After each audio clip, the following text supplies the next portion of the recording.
Welcome to Module 2. In this module, you'll receive step-by-step instructions for organizing the first day of your workshop.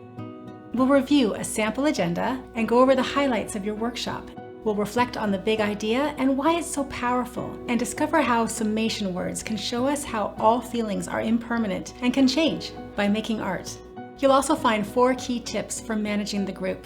You're the expert and no stranger to leading a classroom, of course. The tips offered here are to support an atmosphere where teens are welcomed and encouraged to share emotions openly. We'll include a list of the top issues teens face, so you're prepared in advance for what topics might arise. Your feelings are important too, so we'll take an honest look at how it feels to be in a room with so much honesty. With all these tools at your fingertips, you'll be invited to complete a personally challenging emotion set and take the emotions word record for a test drive.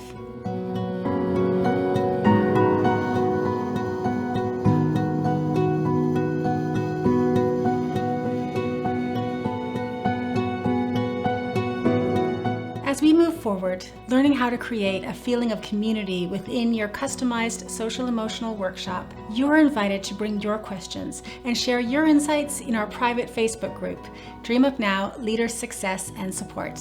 Let's get started.